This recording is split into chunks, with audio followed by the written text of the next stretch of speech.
exchange. Choices, don't be stupid. That's your choice. Well, there are actually three reasons why it's important people together, and one big reason why you might not want them to. The reason that you don't want everybody else to be financially responsible is that it would make investing for your own financial goals more difficult. More money entering the stock market would push up prices, which is great if you already own all the stocks you ever want to purchase. But it's bad if you are planning on consistently investing over your career like financially responsible people do. A more expensive stock price does not affect the business fundamentals or performance of a company. So as a financially responsible investor, you should actually prefer that price to stay low. Warren Buffett is a legendary investor that people follow because of his long track record of finding undervalued companies to invest in. When Buffett buys a stock through Berkshire Hathaway, he needs to disclose his position to investors. When Buffett announces a new purchase, the market rallies behind him instantly, putting him in a profitable position on his purchase. That sounds like a perk of being one of the most legendary investors of all time. But Buffett has said in shareholder meetings that he hates when this happens because it makes a good stock more expensive to buy into if he wants to purchase more of a company in the future. Obviously, you are not Warren Buffett, but if everybody became financially responsible, you would share the same problem. If more people were buying the same shares that you wanted to buy to fund a long-term goal like retirement, then you will end up paying more for the same portfolio. The only time that you actually want a stock's price to be high is when you want to sell it. Currently, if everybody became savers and investors, the people that would stand to gain the most are wealthy people who already have large holdings of assets to sell to people entering the market for the first time. For other responsible purchases like a house, if people gave up vacations, fancy dinners, and expensive cars to save diligently for a house, they would become even more expensive, making it harder for you to buy one, thus making it harder for you to be financially responsible. Additionally, investments like stocks and real estate only have something to say. So if everybody decides that their $2-year iPhone is good enough and they don't need to upgrade, that would hurt the earnings of Apple as a company and you as a shareholder. So you might be thinking that maybe it's a good thing that so many people make so many dumb financial decisions. It's easier to get ahead if everybody else is tripping over themselves. But then there are three reasons why, despite the extra competition, you should still want people to be more financially responsible. The first reason is that people being better with their money would be better for everyone. People are afraid of a future where they will own nothing and be happy about it. The growth of subscription services, where people pay monthly for entertainment, applications, cars, food, housing, and everything in between, has grown in popularity in part because people no longer have the means or discipline to save up to purchase. Companies have capitalized on this to build a recurring revenue model where people pay a monthly fee for everything that works out to be a much worse deal on a time value adjusted basis. According to the Subscription Economy Index report, the market for subscription services has grown by 435% over the last decade. It is expected to grow even more by reaching a market size of $1.5 trillion by 2025. According to the market research and consulting firm Forrester, the number one reason that subscription services is exactly what you would expect. People don't have enough money to pay for things up front anymore. Now, subscription services are not bad by themselves. Sometimes it's a great way to try a product without committing to a single upfront purchase. Companies to push through updates on their services so they don't lose their recurring revenue. What is bad is when there is no other option that is not the subscription. There are now some things that are hard to buy without paying a monthly subscription. This very video was made using the Adobe Suite, which is no longer available for upfront purchase and can only be used on a subscription. Even if you want to buy something like a car, dealerships are going to make more money by putting you on a lease than they would by selling you a car in all cash, so they have structured their businesses to push those deals. Push like this is only possible because there are enough people that buy these services that businesses have been able to transition to them, and in many cases, completely discontinue their upfront sales offerings. The second reason you should want everybody to be as financially responsible as possible is for exactly the opposite reason. An even scarier future where you own everything and are miserable. Poor financial planning and overconsumption go hand in hand.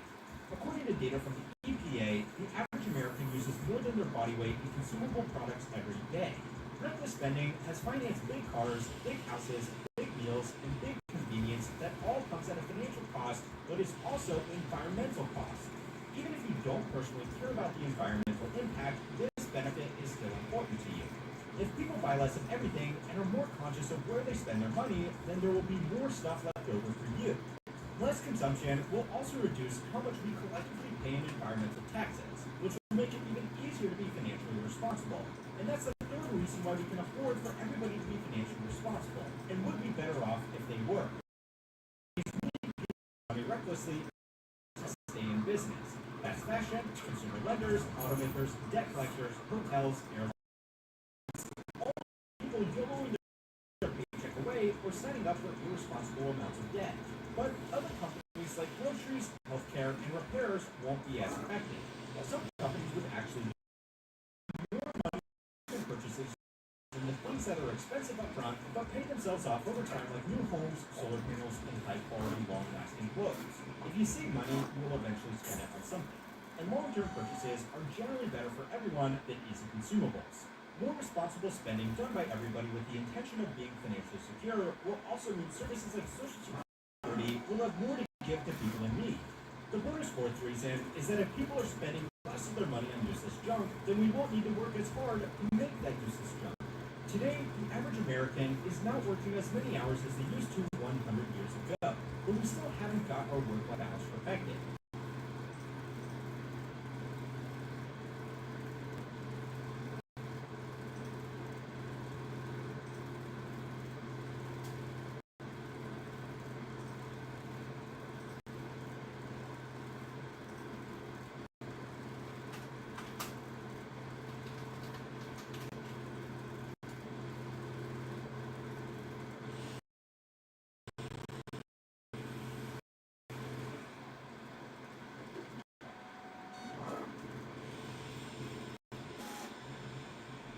With a bat, we were all scared of our older brother.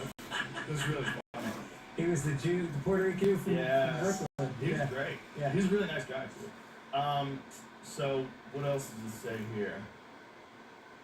Newsom to probe claims of Trump critical censorship on TikTok. I think they're fucking blocking a lot of things on certain social media platforms. What's your big picture take on whether or not social media privately have responsibility that, say, regular broadcast networks would have in terms of not censoring things? Well, regular broadcast, Right. they don't just report on the news. They report on what they decide they're going to report on. Like, if it's a CNN hourly news segment, they have no responsibility to tell you about any particular story. Mm-hmm. None. Zero. Yeah. So they'll wait till something becomes like unmanageable before they'll start talking about it. Right. So something like starts getting traction on social media, like some sort of corruption scandal. If it's a left-wing scandal, they can ignore it. It's not like we have to tell you about these very Right. critical. It's not like, we ran it through AI. There's 20 things that the American public has to know about. So they censor, or at least they curate the content. Yeah. I think for social media platforms, we would be fucked. Because there would be no place where you could say whatever you want. Even heinous things, right? Yeah. But if someone says heinous things, you can block them and not interact with them. Mhm. And you can let other people tear them down and tear them apart. And that's how it's supposed to be. It's supposed to be, you don't counter hate speech with censorship. You counter it with better speech. Right. And you appeal to rational people and sensible people that go, this is why this guy is wrong. This is why racism is wrong. This is why rash generalizations are wrong. This is why it's wrong. Yeah. And that's how you're supposed to do it. It's supposed to be a free speech town hall platform. It's supposed to be like the town square, where everybody can get together and talk about ideas, and that's how it should be. Right. And there's been a lot of calls that say that you shouldn't be able to be anonymous on social media, that you should have consequences for your actions. The problem with that is, then you lose all your whistleblowers, right? All the whistleblowers that are talking about giant corporations who are doing horrible things to the environment secretly in other countries, which we find out about all the time. Like the Stephen Dosinger case, where that guy got arrested, but he was prosecuted. Was it Exxon? The Dosinger case? But it's like whistleblowers are important. Yes. And if you don't have whistleblowers, you don't find out. Like, if Edward Snowden doesn't come out, we know so little about the NSA. We know so little about government spying. And, yeah, he's an American former attorney known for his legal bout of Chevron. So he was arrested and he went to jail, man, for criminal contempt. I mean, that's First Amendment, isn't it? You know, I don't know exactly the details of the case. He spent 45 days in prison and a combined total of 993 days under house arrest. Wow. Not only do they go to jail, it depletes all your savings. If they decide to Yes. prosecute you, Yes. your life is ruined. That's part of the point of it all. It's to also discourage other people from doing the same thing. Right. So if you're an attorney and you're thinking of prosecuting, you know, Shell, you're not going to do that now. You're Yeah. going to fuck this. You Yeah. know, I have a fucking house. Right. I'm trying to buy a Porsche. And then you back it. Yeah, right. Yeah. You know? I mean, yeah, it's a weird thing because, like, I know, like right now, to cover the Pentagon, no journalist can go into the Pentagon unless they sign an agreement to only put out government-sponsored press releases. Government approved? Or Government approved. People inside the Pentagon, which is where the whistleblowing was happening. Maybe the back halls of the Pentagon. That's crazy. But then, see, the problem with the Pentagon is you're talking about national security. And if someone released something like the name of an agent that was undercover somewhere and something happened, that person got killed or compromised or some sort of a national security interest, you know, was the whole thing was tanked. Yeah. That's the Pentagon's different. I mean, I'm not saying that the press shouldn't have access to Pentagon officials. They certainly should. But it's like going there is kind of different, right? It's Well, like the FBI just arrested, they just had a giant sweep on gangs in this country today. Yeah. They just released that they found, like, I think it was 10 kilos of drugs. They arrested Like 50 cartel people, gangs? Cartels in America. Yeah. And so they made a giant arrest today. I think they arrested 200. See if you can find what that story is. But, like, imagine if you were in the FBI office and you heard about an imminent attack and you printed something. Like, if you were a reporter, your car somehow, Yeah. and it gets released and these guys find out about it and they escape. They now Latin 50 Kings. Latin Kings in Operation Broken Crown after the third 3 month sweep. So what is the details of it? Okay, the last 3 months, the FBI has quietly executed. Okay, this is on X. Quietly executed Operation Broken Crown, a sweeping violent gang takedown involving 13 field offices targeting the Latin Kings gangs. Members which were publicly threatening law enforcement officers, 50 arrests, $200,000 in seized assets, seizure of 10 kilos of illicit narcotics. Interesting. Interesting.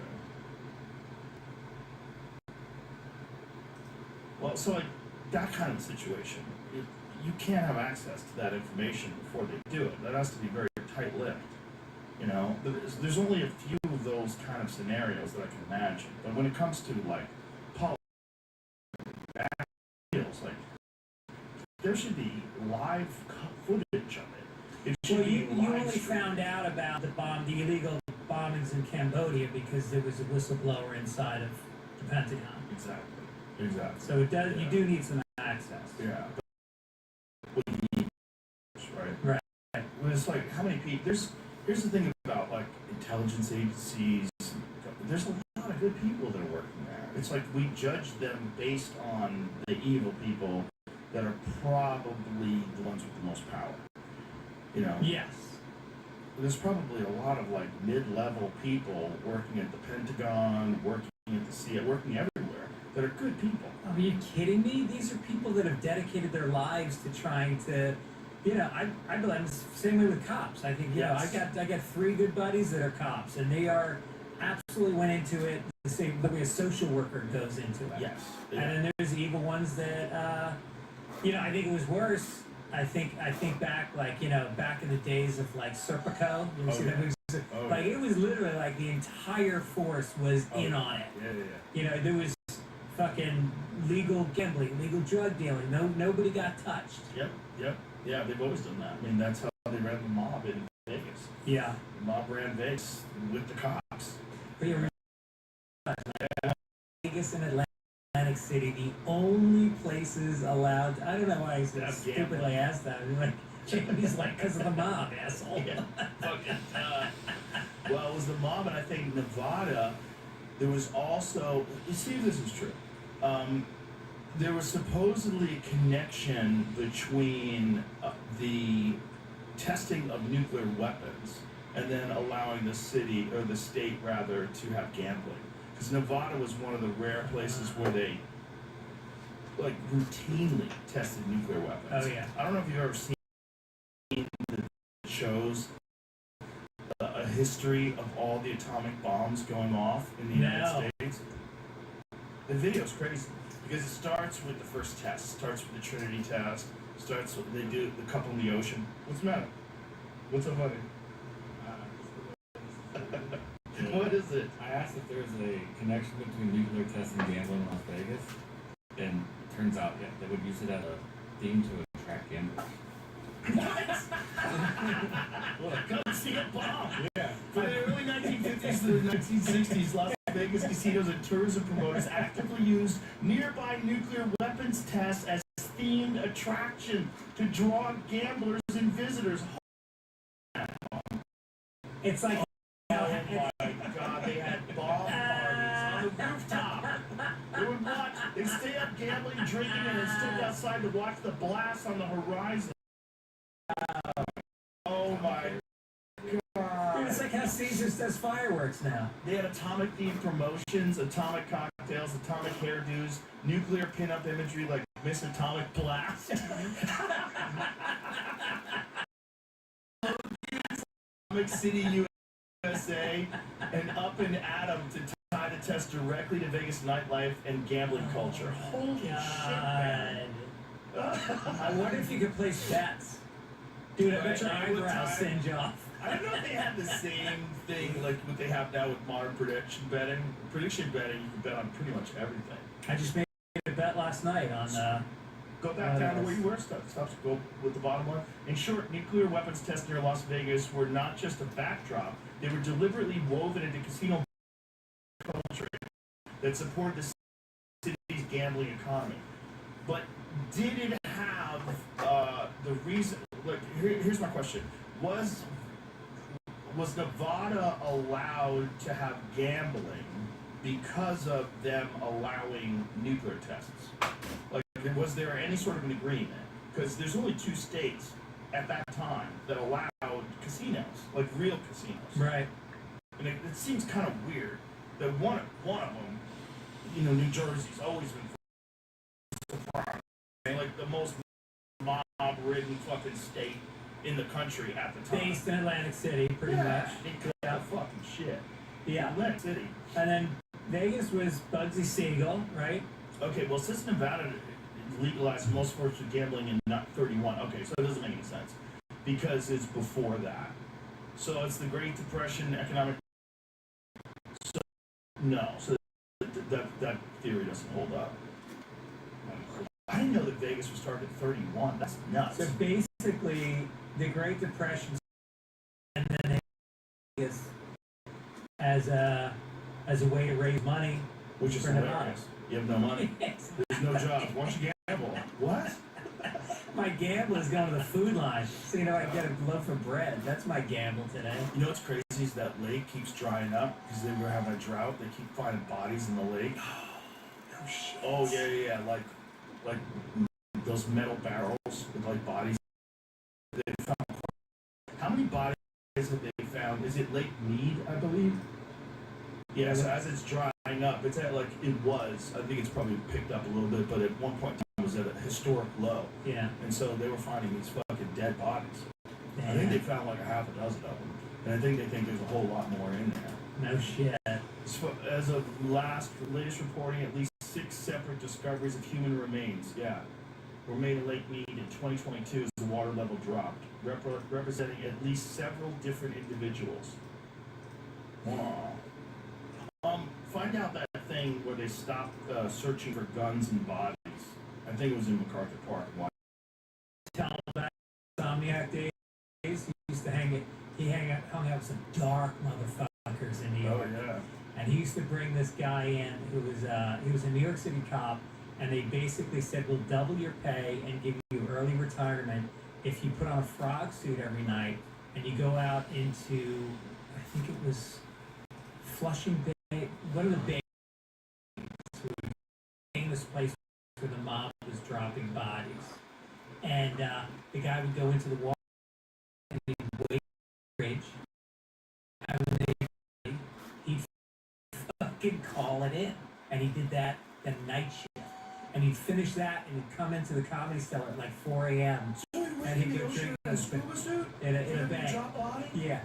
Holy Yeah. shit! They were dropping that many bodies. Yes. And you can just wait for it.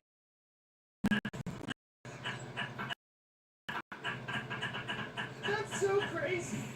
The search of MacArthur Park for guns and possible bodies was stopped because it already said it was an unpermitted and potentially unsafe operation on city park property. Okay, so it was a businessman. So it was a private thing. So that's probably what it was. So official reasons given. Organizers led by businessman John, I don't know how to spell his name, A-L-L-E, how do you say that? Ale? Planned to use sonar and remotely operated vehicles to look for weapons and human. Park rangers halted the effort before the sonar entered the water, saying the team did not have the required permits or clearances. Okay. Why didn't you guys do that, though? If this guy really thinks that there could be bodies and guns in the lake, why wouldn't you guys search for bodies and guns if someone could search for them? Right. It seems like there's probably a lot of people missing, a lot of crimes that can be solved, a lot of resources that have already been spent on cases. You can probably get to the bottom of a lot of things. Ale, I don't know how to say his name, said families of missing people, some of whom were last seen near MacArthur Park, have reached out to him for help, which inspired the idea of a large-scale sonar search of the lake. There's evidence down there for crimes, he said. We'll identify it with photography, and the city will have to extract it. It also could be, these are homeless people and They the can't government doesn't give a shit. Yeah. They can't swim. Yeah. Come on, they were kids once. It's hard to swim when you're on meth. You have bad cardio. Yeah. Get in shape and tries to swim across the lake and fucking strokes out. In the middle This of is my day. it. Never gave him a. Oh, geez, I'm in there. What are they saying about me? Oh, it's an ad? Oh, that I mocked the AI generated. That was crazy. The AI generated photo that MSNBC put up of the guy who got shot in Minneapolis. They changed his appearance. Alex Preddy, Yes. they changed his appearance. Haven't seen it? No. Gotta see it. Gotta Yeah. see it. It's there. I don't know who's doing this. Yeah. It's almost like someone from the Republican side is like a secret plant at MSNBC because they know that stuff like this is going to get caught. Look at the difference between the one on the left and the one on the right. Well, the nose looks blurry on the one on the left. Well, that's his nose. That's what he looks Yeah. like. It's just a shitty picture. But they cleaned the picture up. They made They his gave him a nose tan. smaller. They gave him a tan. They made his forehead shorter. They made his jaw wider. They made his shoulders thicker. Yeah. They gave him more bicep. They made him more handsome. They made his neck thicker. He looks better. Yeah. The guy on the right looks like a good-looking guy. The guy Yeah. on the left looks, like Ari's unfortunate brother. Doesn't he? Poor Ari's brother. I mean, it's funny that Ari comes from this family. I mean, he grew up Orthodox Jewish, right? Oh, yeah. And the things that he has put out there, to have to see, it makes you realize, and they love him. Like, they accept it. And it's all about grace. And I love Jews because very,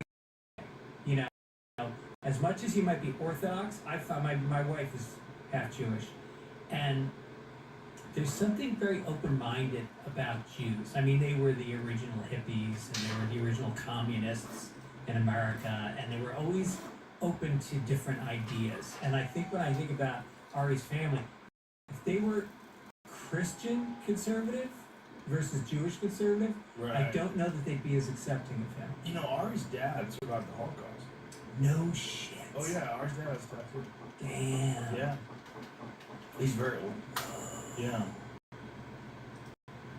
He must be one of the oldest people left with a tattoo. I mean, Yeah, he talked to me about having his dad on. He asked me if I'd be interested in it, if his dad ever wants to do it, because, you know, he doesn't have much time left.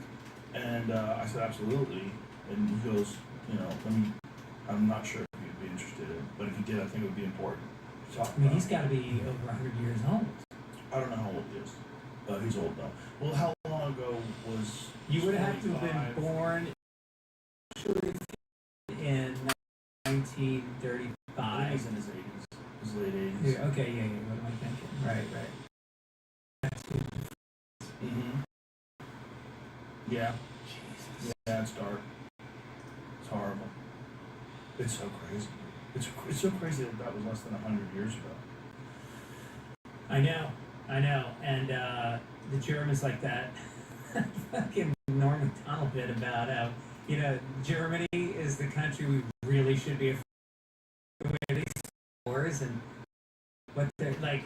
It's really fucking nuts. Well, they were the barbarians back in the day. Oh, right.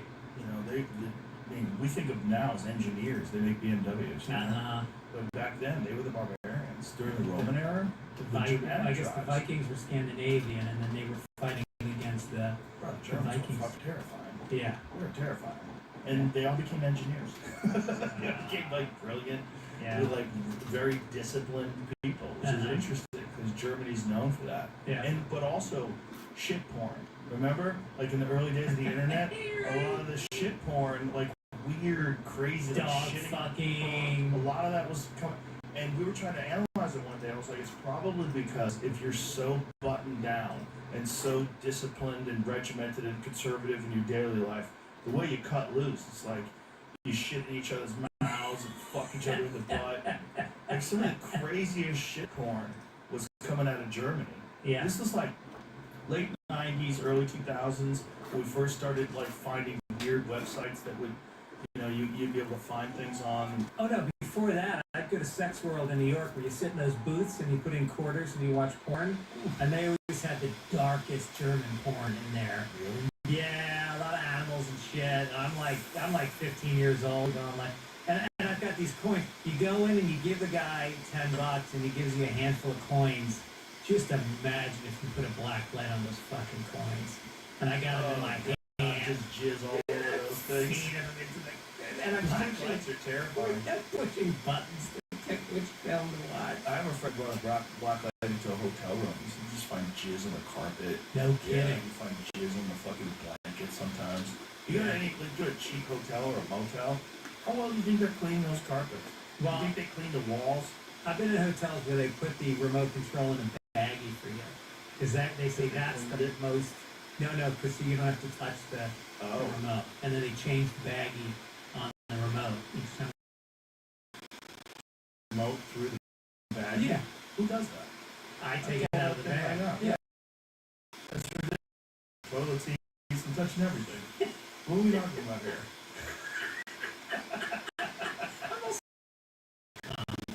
I mean, that's gonna kill you. Yeah. Yeah, I mean, that's just kind of gross. But, Yeah. you know, I mean, think about how much shit is on the average person's cell phone. You ever heard of that? No. Yeah, just touch your cell phone with a swab. Like, get a swab and get it analyzed. You'll find fecal matter Yeah. all over your cell Well, phone. because we're scrolling all around the toilet. A lot of people. Yeah. Yeah. And then you touch your phone. And how many people touch their ass and touch a thing, a doorknob, or this and that? You're getting fecal matter on everything. Yeah. Especially if you have a cat. I used to think about that all the time when I had cats. Like, the cats are in the shit box. They're scratching around there, and then they're walking on your counter. Yeah. They're walking, you know, they don't give a fuck where they go. They go everywhere. Yeah. You don't care. You're like, "Cat, I don't want- you don't want to shit in their paw." His asshole and then licks, and the people haven't licked their face. They lick my face. Really? Oh, yeah. No. Yeah, they'll give you kisses. Have you seen him lick his asshole? For sure. especially my puppy. I have a little puppy now. Aren't you a black light on your face right now? My puppy goes right, I have a little. You look like you were in blackface. Probably. Just a splatter. Like I'm the Joker. Al yells. I have a puppy, he's a King Charles Cavalier. He's a little tiny, cute. He's so fucking cute. And then I have the Golden Retriever. And the puppy runs right up to the Golden Retriever, sticks his face in his dick, then sticks his face in. That's the first thing every time. Face on the dick, face on the asshole. I'm like, bro, Wow. what are you doing? Yeah. That's just dogs. Yeah. That's what they It's do. funny how I had 2 dogs, and they did that. Yeah, every fucking day they sniffed each other. Like, I mean, I guess that's how they. Maybe they know if the other dog is sick, or if the other dog is breeding with another dog. It's like kind of checking their emails. Well, they get so much information from smell that they can't even possibly process. Right.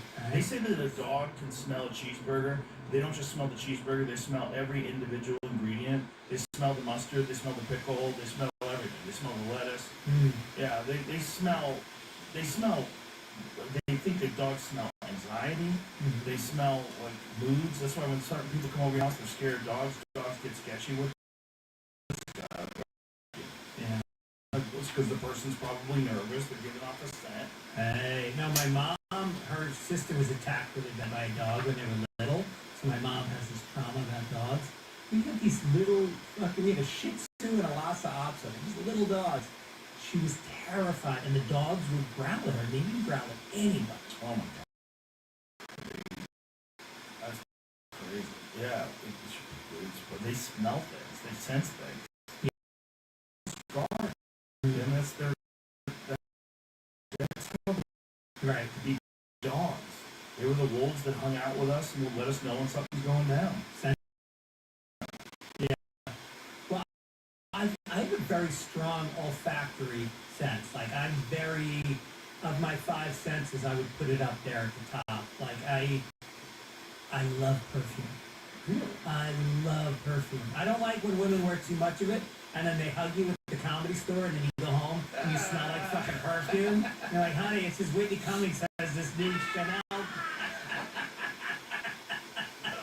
But like sometimes I'll be sitting somewhere and I'll smell some nice perfume. I'll fucking whip my head around. It's like some 81-year-old woman hunched over, and you're like, oh. Isn't it weird that old ladies, no matter how old they are, they'll still put on makeup, they'll still put on the hair done, let it out. Time to go out and go fishing.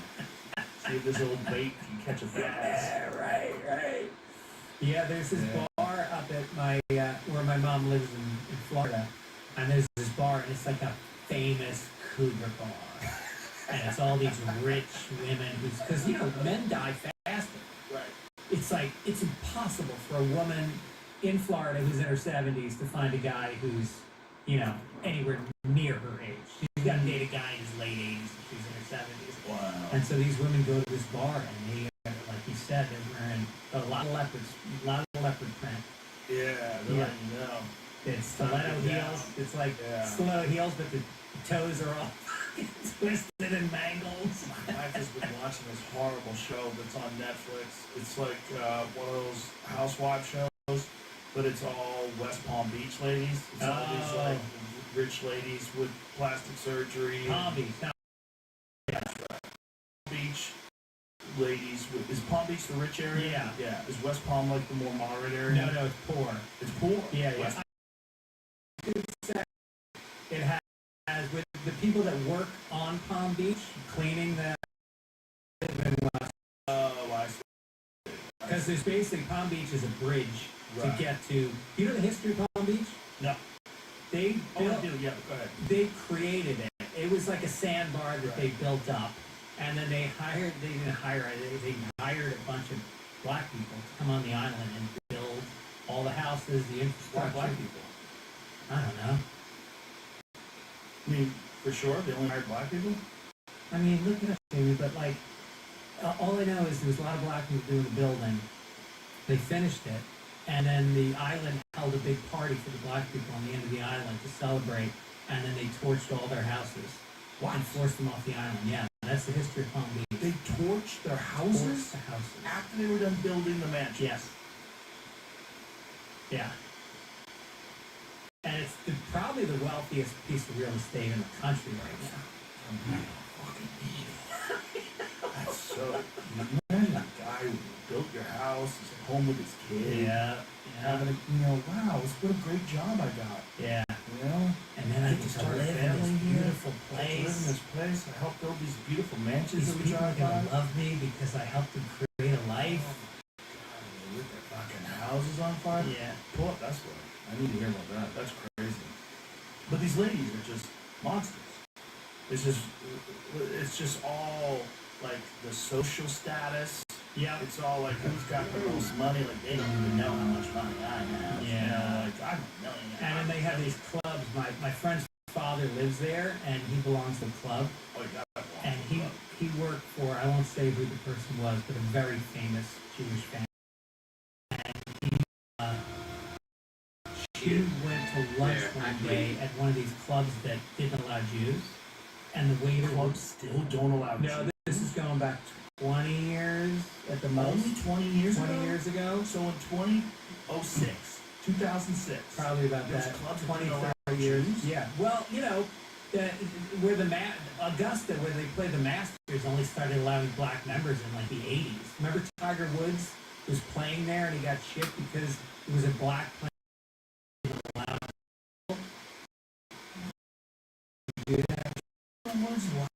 Yeah. Yeah. Yeah. So anyway, so this Jewish woman goes to the club, the waiter wouldn't come over to the table. And then finally the member went over and he goes, "What's going on? We can't serve her." Famous. Oh. Yeah. I think I can say who it is. It was Estee Lauder's wife. Wow. Yeah.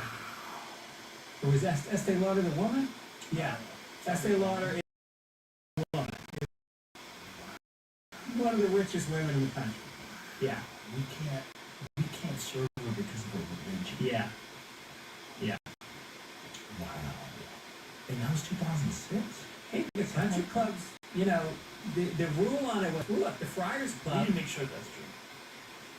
The Estee Lauder one. I definitely want to find out about the burning. Well, the Estee Lauder is personal information. Oh. I don't know that's not published anywhere. All right, forget about that then. But no, segregation in clubs, private clubs used to get away with that until I was a member of the Friars Club in New York, and they did not allow female members until I was there it was the mid 90s before the Friars Club allowed female members, and the reason was you can't exclude people if you can prove business is being done there. If there's commerce. If there's no business, you can let in whoever you want. Right. So that's how they got female members in there, and I think they probably, obviously business is being done at golf clubs. Well, business is definitely being done at the Friars Club. Mm-hmm. I mean, a lot of deals probably got made there. A lot of ideas got hatched. Oh yeah. Yeah. I mean, all the comics. It was agents and I comics. remember used to love that place. Yeah, it was so fun. I'm always telling you about it. It was so appealing to me. It was a clubhouse for comedians. We used to go there. They had two beautiful pool tables. I played on the Friars Club pool team, and we used to play against other clubs in the city. Yeah. All the other private clubs. Paul Servino was my partner in pool. Paul Servino could play. He was good. He was good. Yeah. He was like he could run 100 balls. Yeah. Straight pool. He was a legit Yeah. high level player. So he carried me, but we used to play all the clubs, and then they had a nice gym with the best steam room in the city, and then they got these lazy boys. You work out, take a fucking steam, and you sit on a lazy boy, and you read the newspaper, and then they got a dining room downstairs where Henny Youngman is at one table, Alan King's at the, these guys, like those old Borscht Bell comics, they lived to make you. So many of them are dark and quiet and disturbed. These guys fucking told jokes and they roasted you and they hugged you, and it was like a part of being on stage almost, It was expected. Right. Now it was they probably all felt real comfortable in this, comics only club. Yeah. Right. Folklore surrounding the sticks of Palm Beach. That's what it is. That's what they call this. So, go to the top of that, please. Right there. Turn 20th century's employment boom of unprecedented proportions in South Florida, the hiring of thousands of black laborers to extend Henry Flagler's Florida East Coast Railroad. Oh, this is the East Coast Railroad. These laborers played a key role in the development of the early Palm Beach, also helped to build the Royal Poinciana Hotel, Flagler's Whitehall residence, which is today known as the Henry Flagler Museum. Laborers and their families settled in Palm Beach Island between North County Road and Sunrise Avenue. This area of shanties and tent-like homes soon became known as the Sticks. Many of those descendants still live in the area today. So what happened? Does it say what happened? Okay, along came a fellow named Henry Flagler who decided he needed that land to build on to develop, Little said, and he threw a party for all the blacks on the island. And they all went over to the party, and while they were celebrating and enjoying themselves, their homes on the island of the town of Palm Beach burned down mysteriously. Holy fuck, dude. Yeah. From what I heard, McCrae said, he got with the residents and set up a party on West Palm Beach side and had everybody ferried over to the party and then had a mob of people to burn up people's homes. In shanties and tents, all of the Sticks, and forced them out of there and took the land. How many people died? How many people died since they were all gone? So if there's a Right, but what about their kids? Not too many people live in that area. So it's, Oh my god. and then this is the problem. When I was looking it up on Wikipedia, this is basically what I read. Okay. Palm Beach Historical Society version is very different. Published text only says that by 1912, this tenant well, that doesn't mean anything. They could have still been there, I'm especially sure for shanties. Flagler threw some money at the Palm Beach Historical Society. Yeah, of course, right? No mention of a fire or any record of large-scale homelessness that would have followed such a devastating blaze. Beverly Clark believes his version is the most accurate. The Sticks was actually legislated out of existence. They claim there was a fire and Flagler had the people come to the circus and all that, but that's not true. Still, more than a century later, the urban legend remains strong and the pulse of public opinion split. There are so many historical facts that make some of the scurrilous removal of the residents believable that it's become lore for the most part in the black community. What's the historical record of the fires? This is all we get to. That's it? This is a local news. And what year was this supposedly? 1920. 1912. Yeah, I bet they did it. I mean, look what they did in Tulsa, Oklahoma. Right. You know, this was part of the playbook. Right, well, look what they did with the Tuskegee experiment. Right. Look at that. Yeah. Like, how about that? They knowingly had all these people with syphilis and didn't treat them. Just to study them. Yeah. See what would happen to them. Yeah. Did they give people syphilis or did they just treat them for syphilis? I don't know. Whatever it was, they let these fucking people rot and die. Syphilis is a fucking horrible disease. Tell me about it. Get it? Do you know the story about syphilis and wigs? No. You don't know that? No. All those dudes in like the ancient times that had big wigs? Yeah. That was to cover up their hair loss from syphilis. Dude, how did not everybody have it? Well, they all had wigs. But- They all had it. like Right. that. In high Right. society, society, first of all, those people were basically like Game of Thrones. Yeah. They were all just fucking freaks, banging each other. You know, French society, very loose sexually. Uh-huh. And so these two royals, were they brothers or cousins? So these guys get syphilis, their hair falls out, right? You get holes in your face and shit, they're still fucking everybody, right? And so they got wigs made. And the more money you had, the more elaborate and big your wig was. That's why rich people are big wigs. No. Yes! I love it. Isn't that crazy? Crazy! That term that we always used when we were kids, oh, he's a big wig. Yeah. That's like ancient. That was back in the 1400s. That's like something you would hear on that guy Cody Tucker's Yes, feed. I love that guy. I'm doing his I've- podcast. Oh, on he's been Sunday. online. Yeah. He's great. Yeah, he's he's great. Very smart guy. Yeah. Here's what's interesting. There's a strong connection between the syphilis that evolved in North America and the syphilis that these guys had in Europe. Yeah. Like, there's always been syphilis, but syphilis had an outbreak in Europe after people came to North America, probably fucked a bunch of Native Americans, and then went back to Europe with these fucking diseases. And then it It's mutated. a different kind of syphilis. Wow. Yeah. They were cousins. Yeah, that's what I thought. So this is a story. They were commonly used to cover up hair loss.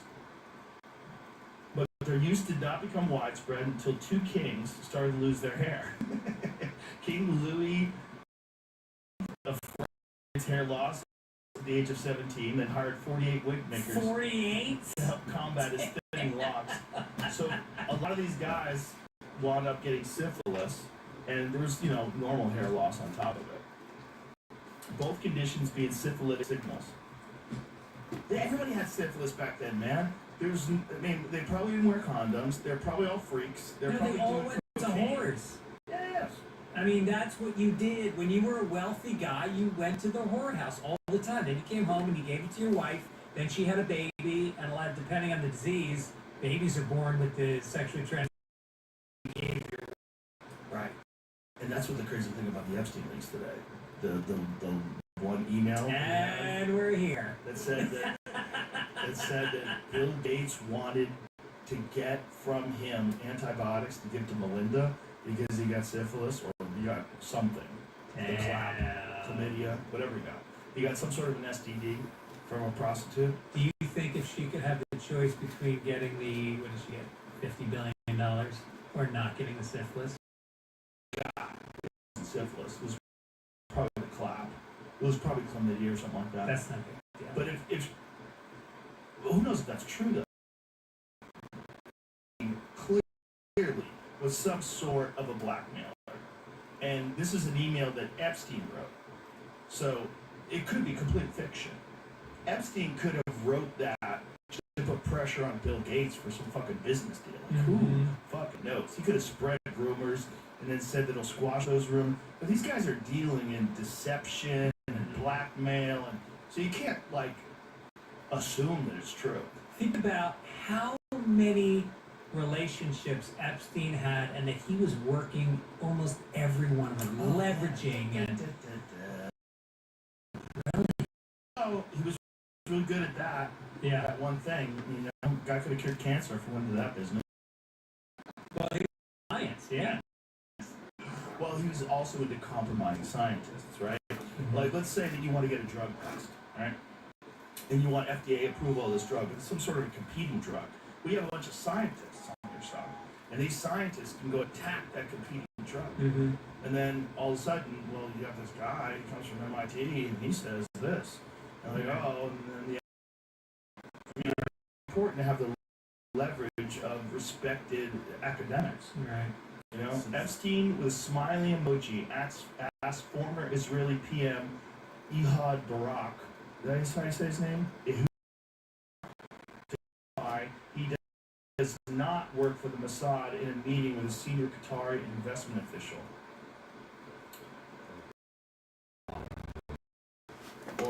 Oh, okay. London on Thursday, best, TV. Right. You, unfortunately not. You should make clear that I don't work for Mossad, smiley face. Oh, You boy. or I don't, smiley face. He doesn't work for him. He just volunteers for him. With a smiley face emojis are hilarious. Evil cocksuckers use smiley face emojis. That's hilarious. Right. That's so funny. Dude, this is a really good show about Mossad called Tehran. Have you heard of that? No. Oh, I have. It's heard on about it. I Apple haven't Plus. watched it, though. Is it Yeah, good? it's really good. I mean, it's a really good look inside of what goes on in Iran in terms of the Israelis are fucking brilliant. The infiltration that they did No one's into like them. They're the best. I do. yeah, They're the best at that. I Well, mean, they have to, right? those Like, pages. this is them. This table is people who hate them. Yeah, right. You gotta become a bad motherfucker. Your neighbors don't Those- want you dead. Those pagers going off in Lebanon. That was a long play. Months That and was months and months. years. Was it years? Years. Wow. Yes. Crazy. She's just right next to your cock. Blow your dick off. That's Blow a such- hole through your pelvis. Oh my That's how you God. die. isolate your enemy. You're not. There's no Yeah. civilian casualties. Well, I bet Something they on probably the portion and But she low talked about- low percentage numbers. versus bombing a building or something. which they did do. Yeah, they would. Yeah. They did some of that, like the guys in the No, building. acho que she. I was on Level of the building. I was on Good Day LA one she time. done- You know, she it's all did. those like pretty women. Wow, They're yeah, actually she- really sharp. They're great. And I go, they said, oh, you came alone? I go, no, my agent's supposed to be here any minute. He's Lebanese. I just paged him before I Oh, got so- here, but I haven't heard anything back. And they were like, whoa, it just happened like 3 days before. Didn't we just? Not we. Didn't Israel just bomb Lebanon today? Oh, really? I believe so. Yeah. What's going on around? I heard things are heating up over there. Well, Trump just said they're sending ships in that area, and but he also said Iran wants to make a deal. So Huh. maybe he's trying to put pressure on them to make a deal, Yeah. and hopefully nothing happens in terms of like military intervention. It's scary shit, dude, because they have nuclear weapons, or they have the potential to eventually have nuclear weapons. But I don't know. Did Israel bomb? There was an image that showed like some fucking huge explosion. That said Israel just bombed Lebanon. They definitely have recently.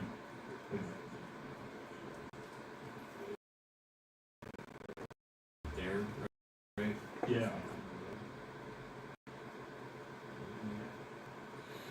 It's not. I mean, if it is, it's like it's just breaking. It's sort of just there's some stuff. Well, the thing is, like, there are, there it is. Israel bombs Lebanon. Yeah. It's like the only thing I'm seeing about it. Which is, Well, it's probably all just coming out, right? no, I mean, when you type in that, That's all you see is that one. Disputing it. Click on that tweet. 15 responses. Is this true? Grok. Click on that. Yes. Multiple sources indicate, report Israeli airstrikes in southern Lebanon on January 30th. Targeting confirmed the wave of strikes. Lebanese media noted the drone hit, and say that word. Siddiqui, killing one. Times of Israel instruct news for details. Whatever so that is. News for details. We're And so fucking lucky, man. We got no neighbors. Nobody's launching. well, we're in a good missiles to us. spot geographically. Yeah. We're separated by oceans on both sides. Yeah. It's fucking I know. nuts. I Which is know. why we should be really good friends with Canada. Like, what the fuck's going on? Trump ruined that whole thing, man. Because he didn't talk about turning Canada into the 51st state. The Conservatives were going to win. Yeah. Pierre Poilievre would have taken over. It would have been like, they would have like eased shit, a lot more common sense. Dude, China was just up there. They just made a huge deal to get all their cars from China now. We're not gonna sell any American cars in Canada. It's a real problem because China has some fucking amazing cars. Amazing Yeah. cars now. Yeah. Bro, they're not fucking around. Their And they're electric cheaper. vehicles are top of the food chain now. Yeah. Tesla just yesterday, they just stopped the Model S and X production. I saw that. Apparently, this Optimus robot is. Yeah. I know that seeing it, when this thing integrates with AI, you're gonna have a fucking dude in your house. You're gonna have a super genius robot dude in your house. What does he look like? Looks like iRobot. He's gonna be able to do whatever the fuck you need him to do. Go dig a ditch. Go do this. Take out the garbage. You know what's fucking great? People that 100%.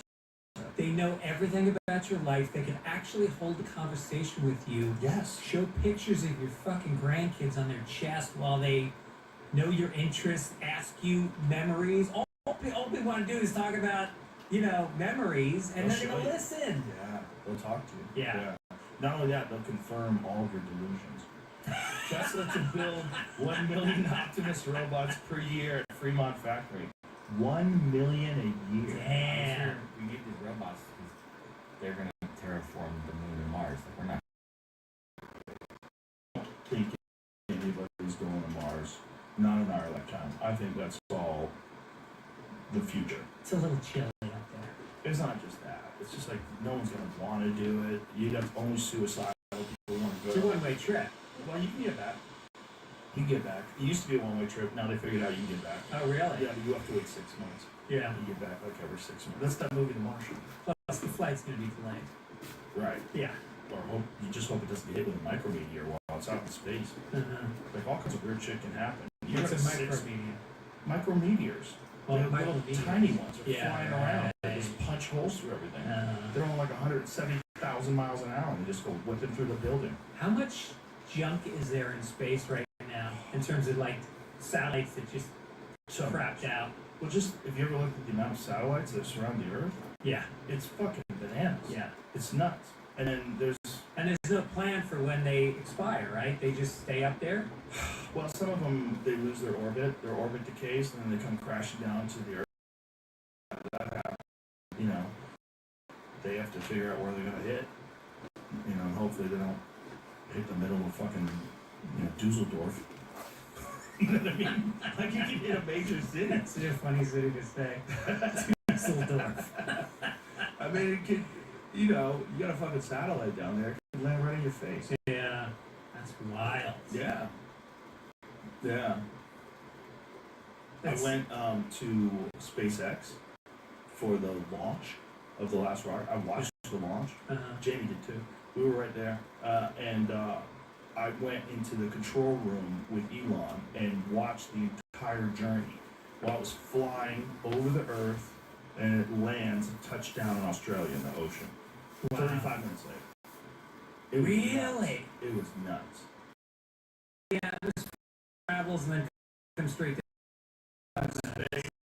Goes and you get to watch because they have like 20 fucking cameras on the thing the entire time, live streaming through Starlink. So you're live streaming the interior, they're monitoring the pressure of the cabin, they're monitoring all these different things. And so this is the way they test tolerances. It's like when a lot of people say, oh, his rockets blow up, he's a dumbass. They want the rockets to blow up. Like they have to find out like what makes the rocket blow up. Like how much pressure can you put, how thin do the walls have to be, how reinforced do things have to be. Yeah. And then It's they like make trying a new adjustments. bit. They make adjustments. Yeah. That's what they do. Like so they've calculated in a certain amount of failures that they expect to have. Yeah. And this one actually had a failure but still landed. So that's going to be the new first class, is going to Australia in 35 minutes. Boom. That's crazy. Nuts. 35 minutes. Touchdown in the ocean. But a pretty intense ride, I would Yeah. imagine. I mean, that's not a smooth But ride. touchdown in an exact spot where they had boats ready. They had cameras filming it. They filmed the entire touchdown. Does it Yeah, have to be over the ocean, or can they land on land? Well, his rockets can now land on land. You've seen how that thing comes Yeah. down and lands on the ground, which is bananas. And then they stop landing on the ground. Now they catch them with arms. It's even more efficient. You've seen that, right? Well, because NASA was wasting so much money because every single rocket was ruined when it came back. Well, you know what's crazy? NASA is about to launch the Artemis mission, and no one's talking about it. Where's NASA that going? they're sending people around the moon and having them come back to Earth, and you hear nothing about it. Like, have you heard about it? No. Me neither. You know how I found out about it? Somebody asked me at the club. Some guy in the audience said, what do you think of the Artemis mission? Or, what is it? And he's like, NASA's got a mission that they're flying people around the moon. I'm like, when? And he's like, February. I'm like, come on, really? What's the mission? What are they trying to do? I don't know. Let's find out. Artemis They're 2. not landing on the moon. Not this time. Okay. No, this time I think they're just flying. Isn't it weird? Have we landed on the moon since the 60s? Are you being serious? Yeah, I don't know if we did. I don't know if we did either. I used to believe it before COVID. No, I didn't. I didn't believe it for a long time. Then I said I'm probably wrong. I don't know what I'm talking about. Let me just leave it alone. And then I got back into it again, and I was like, but it doesn't make any sense. It doesn't make any sense that basically went into hiding. And then at the 25th anniversary of the launch, he gave the most cryptic speech to this team of high school graduates, like these honor students. Yeah. You should see the speech, because the speech is nuts. And then I went back and watched the post-flight press conference when they supposedly landed after they landed on the moon and came back home. It's like a hostage video. It's the weirdest behavior. They seem like there's a guy who's a body language expert. He's like, these guys are all being deceptive. He analyzed it on YouTube, and he's like, this guy, what he's doing here, this guy's being deceptive. This is clear deceptive behavior. I mean, I've checked it so many times online. But my whole thing is like, But it was 1969. I had a 69 Chevy, and I used to drive it from Boston to New York, and it would break down about half the time. Yeah, well, that's different. That's different. Is it? Yeah. It's still it was a gas-powered engine. Right, but it would go if you had to take one trip with it, it would make it. They were just not that good over time. You know? I mean, how much, that reliable. what was the equivalent computing power that they had on that Apollo that we would have? Is it our phone? Your phone is way more powerful. Yeah. You're way more powerful than a room of supercomputers. However, it doesn't take like immense computing power once you've got the calculations and you understand the trajectory and that you're going to use the gravity of the moon, you're going to slingshot around the moon and come back. That's not the problem. The problem is the Van Allen radiation belt. This is a thick band of radiation that surrounds the Earth. And not just that, but they tried experiments to blow holes in that radiation belt. There's this thing called Operation Starfish Prime, where they launched nukes into space and had them detonate them in the belt. And they thought they got blow a hole through it. Did the opposite. Made the belt supercharged, made it way more radioactive. Yeah. At least temporarily. The problem is they've never sent anything out into deep space and had it come back alive, except the Apollo astronauts. They never even sent a chicken out there and had it come back alive. There's all sorts of crazy shit. Radiation, solar. If there was any sort of solar flare, everyone's dead. Yeah. If there's any sort of like weirdness, space weirdness, radiation weirdness, dead. Very little protection, thin aluminum shield.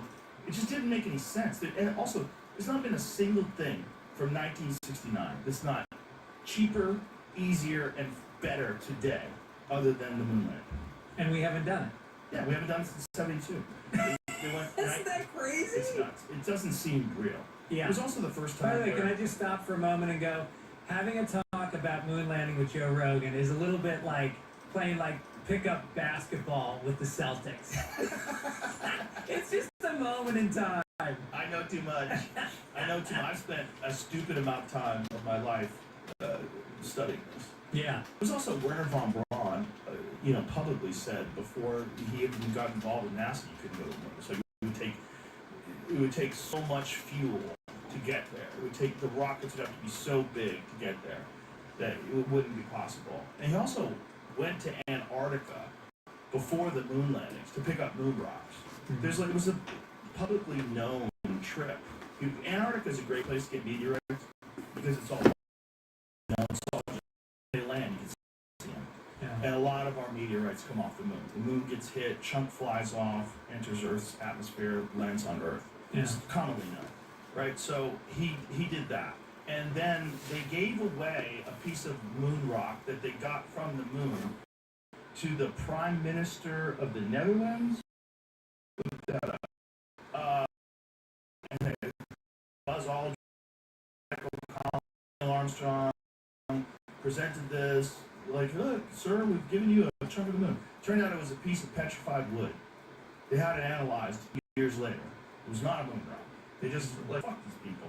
Yeah. Give them that fucking colored rock over there. Tell them it's from the moon. And somebody got suspicious. They're like, what is this? It's like your wife finding out it's a cubic zirconium on her finger. Fake. Dutch National, boy, say that word. Rijksmuseum made an embarrassing announcement last week. One of its most loved possessions, a moon rock, is fake. Just an old piece of petrified wood that's never been anywhere near the moon. And it was given to them. So, what was it given to them? Does it say? Okay. The rock was given as a private gift to former Prime Minister William Dries Jr. in 1969 by the U.S. Ambassador to the Netherlands, J. William Biddendorf II, during a visit by the Apollo 11 astronauts Armstrong, Collins, and Aldrin soon after the first moon landing. Dries had been out of office for years, an elder statesman. When he died in '88, the rock was donated to the Rijksmuseum, where it has remained ever since, according to the museum spokeswoman, Miss Van Gelder. No one doubted the authenticity of the rock because it was in the Prime Minister's own collection, and they had vetted the acquisition by a phone call to NASA. It was insured for approximately $500,000, but its actual value is probably no more than $70. So the value is what someone's willing to pay for it. I'll give you $100 for it. Sure. Sell it to me. Hey, I want that fake moon rock. If Yeah. anybody has it, Yeah. I will give you $10,000 for that fake moon Put it rock. right on this fucking Right. tip. Also, they get to the moon, and you're like, all right, they made it to the moon in a '69 Chevy, and now they got a car. What? On the moon. They Here it have a comes. car. Where was it? There's a bunch of shit, man. There's a flag there's an astronaut hops by the flag and it blows in this breeze Mm-hmm. in an atmosphereless moon. Like, there's so many problems with it. And you can say you're gaslighting yourself if you don't say there's no problems with the moon landing. It's fucking weird. The intersecting shadows, and people are like, well, it indicates two light sources. Like, no, it could be the environment. It could be, but it could be intersecting shadows because of different light sources. Mhm. It could be not just the sun, but like a fucking studio stage. Wasn't there Because something about lights in the horizon that should have been there? well, lights in space. But the thing is like if you're trying to film the surface of the moon in the day, you're not going to see any stars in the sky because it's going to be just like the stars on Earth. It's black, black. The light that's reflected off the moon's surface is probably going to drown out most of it. It's probably going to be like, you go out of New York City, you see, right, of the amount of light that's in New York City, and I think of the sun blasting down on the white surface of the fucking moon and how much reflection that must give. That makes sense, but it doesn't make sense that they didn't set a camera up with the aperture set up correctly, where you get a time-lapse photo, so you could get images of space. Yeah. That could easily have been done. They didn't do any of that. But the problem with that is, if you took a photo from the moon, astronomers would be able to go, well, that doesn't make sense. This is not here. That's not there. That's not where these constellations would be. So it's too much work to place all the stars in the exact order. So just have it black. Have it black. Yeah. Find the Apollo, the speech by Neil Armstrong at the 25th anniversary, because this speech is bananas. It's so cryptic. This is the guy who went to the moon, and he's talking to these genius kids, and instead of saying, "Hey, we went to the moon," put on that. Yeah. That's not on your desktop, Jamie? That should be in a folder, a saved folder. We pulled that thing up about 30 times. There's a lot of weirdness to it, and also you're dealing with 1969. Richard Nixon's president. They lied about everything. They lied about going to the Vietnam War. They were about to do Operation Northwoods, where they're going to bomb Guantanamo Bay and blame it on the Cubans so that we can go to war with Cuba. They were going to blow up an American jetliner and blame it on Cuba. Double lies about drugs. So this is the 25th anniversary. Let's hear it, please.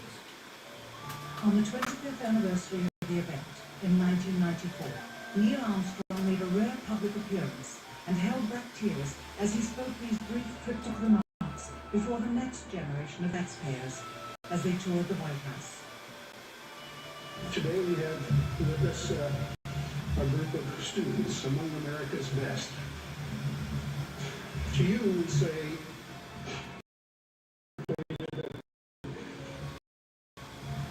we leave you much that is undone. There are great ideas undiscovered. So those who can remove one of truth's protective layers. What?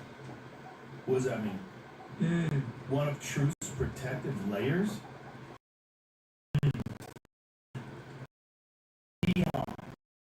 You're talking to genius kids and you're leaving a cryptic mark about truths protect. How about saying, I went to the fucking moon, bitch. You Mhm. can go to the moon too. We could all go to the moon. We should go to Mars. We could colonize space. No. Great breakthroughs for those who could remove one of truth's protective layers. Truth protected, like, there's great breakthroughs, but you have to realize we didn't really go to the moon. Okay? That is one of truth's protective layers. Yeah. It's filled with, but you have to be willing to be looked at as a fool. Didn't Kubrick say that he shot No. the footage? No, that's all fake. Um, That's all fake. Yeah, that's the big rumor. So the thought was that Kubrick was involved because it would take a genius to be able to film it to make it look like the moon landing. Could be possible. You're dealing with Kubrick. That was coinciding with 2001: Space Odyssey. It was at the same time that all this was going on. During the same time period. So if there was a guy that could do it, it would be Kubrick. But is there any evidence that Kubrick even talked to them? I don't know. You'd have to have someone like him, though. Yeah. Because you're faking this thing, and you're trying to make it look. Other problems. There's recurring backgrounds that are from places that are nowhere near the same place, but if you overlay them, they're exactly the same, like the same mountains in the background, the same topography rather. You can go for weeks and weeks down this rabbit hole and lose your fucking marbles. Yeah. What I like about it is if you're talking to someone annoying and they want to talk to you about like serious stuff, and you go, I don't think we went to the moon. You go, I gotta go. Just leave me alone. For me, who has a bunch of like very public opinions about things, like please dismiss me. I should not be a voice of like any kind of voice of authority or any kind of voice of what talking shit. Okay, that's what I do. I'm not some official source of information. I don't want to be. So like I like talking about the moon landing because they believe we went to the moon. You're right. I don't. Good. Yeah. You don't have to listen to me. I'm not saying I'm right. But what I am saying is if there's one fucking conspiracy that I think is the most unlikely, the most preposterous in the public eyes, but might be true, it's that we didn't go to the moon. I remember I hadn't smoked pot because I haven't drank in 35 years, and I didn't smoke pot for 20. And then one night I was with my buddy Ross Broccoli. I don't know if you remember that guy. He was a comic out of New York, and he had a pickup truck, and I was doing a gig in Omaha. So he lives on a farm in Lincoln. Picks me up in this old pickup truck, and we smoked pot on the way back from the gig. And then we get to his house, and he starts showing me footage of the moon landing. I was up all night, just high, talking about how the spacesuit had a fucking, clearly there was a rope pulling on the back of the guys. Yeah, the wires. The wires pulling on that, and I was just like, what? Well, have you seen the physics of guys falling down and then getting yanked back up to their feet? Like that's also, this is another guy that I talked to that's a physicist that doesn't want to be named, and he said, my problem has always been with the physics of 1/6 Earth's gravity. He goes, those people are not behaving like it's 1/6 Earth's gravity. He goes, when I look at it, it looks like it's in slow motion. But there's no indication they can do things that you can't do in regular gravity. He's like, 1/6 Earth gravity is crazy. Like, could you imagine, like, look, I weigh 200 pounds. Imagine if I weighed 1/6 of 200 pounds with 200 pounds of strength, how high I could jump? Dude, I'd probably jump 20 fucking feet in the air. What is one of, imagine how far I can throw 35 pounds.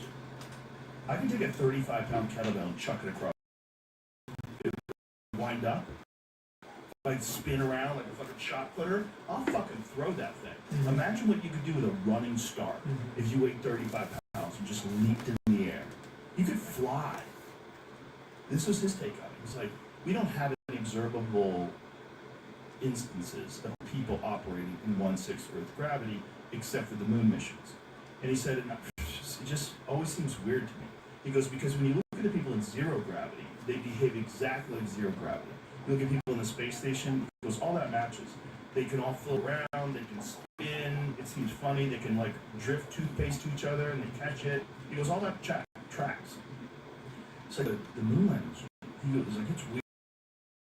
They're like, kind of hopping around, and then when you speed it up, like when you make it double speed, it looks like they're on Earth, just hopping around on Earth. Also, were they live streaming it? Your phone was attached to the wall in the kitchen, and you know what I mean? Like, Right, but they could do some things live streaming back then. Here's part of the problem with it, though. When they live streamed it on television, the news stations, for the first time ever, were not allowed to get a direct feed. What they did was they had to point their cameras at a projection screen. And so NASA projected the images of these guys, the video of these guys on the moon. And that's why the original Apollo mission is so grainy and shitty looking. Like, what better way to hide the weirdness of it all than to make people film off of a projection screen? Like, see if you can find the original footage of the moon mission as seen on television. It's all weird, man. All of it's weird. The photographs are weird. It's weird. there was this documentary that I saw once.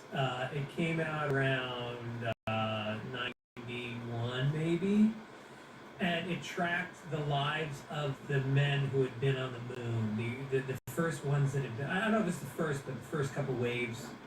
And they all had these crazy existential experiences. One guy spent the rest of his life looking for Noah's Ark. I think one of them committed suicide. Yeah. One was like a born again. Yeah, well, they were probably forced to lie for the whole world, and then they have to live as a fraud, if it's true. Tracks with their behavior. Neil Armstrong became a recluse. He didn't want to give interviews, didn't want to talk to people. This is what you got to see on TV. It's just like, what is this?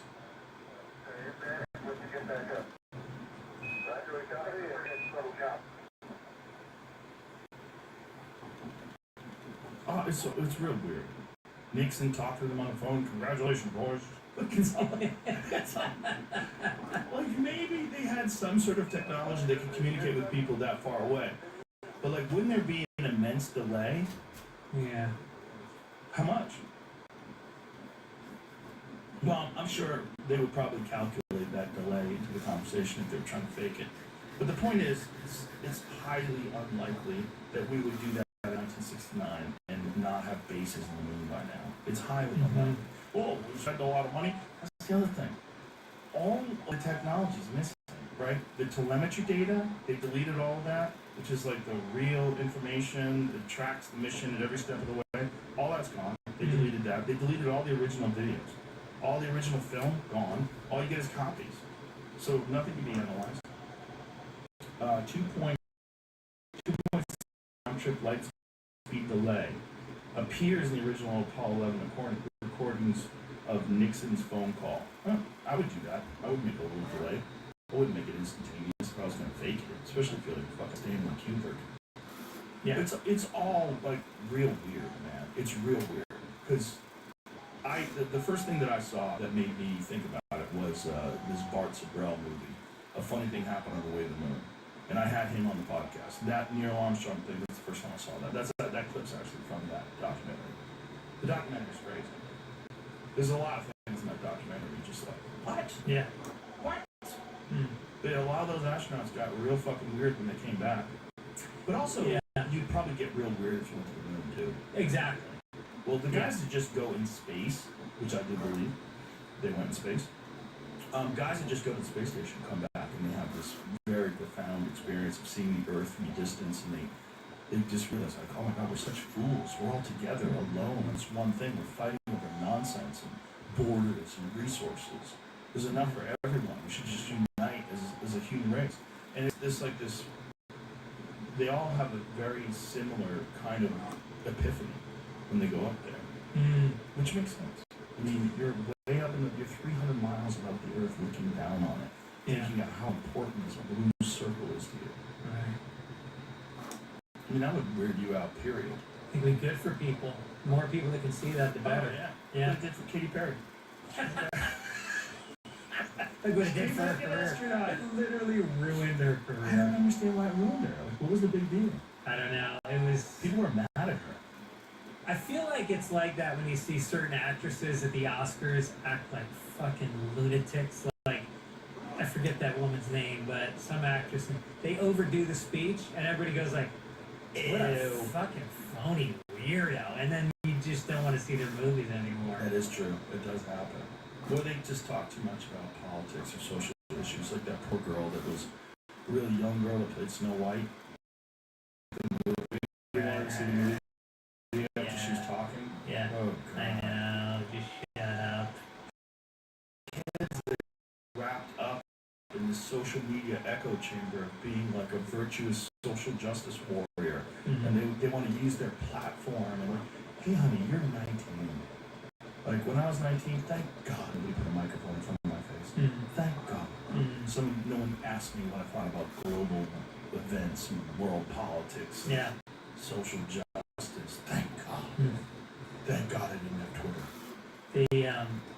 So I spoke to you and I tell you a story, and you had heard it, and you said save it for the podcast. Yeah. All right, so I go to Alaska in October, and I'm doing a couple of shows, and so the guy that runs it says to me, I go, I'd like to do something, outdoorsy while I'm here. It's still, it's early October, so it's not too cold yet. And he calls me back and he goes, well, I know this guy's got an outdoorsy company, and he's a fan of yours, and he wants to take you out on an adventure. And now I hear adventure, and I'm like, that sounds like more than I want. I was just looking for like maybe a quick day trip. And so, cause I'm a pussy. I'm not like you. I don't want to fucking be outside. I love the indoors. The indoors is victory for me. And so the guy picks me up, and he's got a big pickup and a trailer on the back with a muddy dune buggy, and I get in, and he shakes my hand, and he's got a fucking rough grip. He's like, how you doing? And I immediately feel like such a pussy. And like my hand goes limp, and I'm like, hi! And so we start driving, and he was a really good guy, and I started to warm up to him. And then this police siren goes off behind us. So he starts pulling over, and he goes, this is bad. And I was like, what do you mean? I go, you didn't do anything. I go, this is fine. He goes, no. This is bad. I'm like, what? So we pull over, and I swear to God, every word of this is true.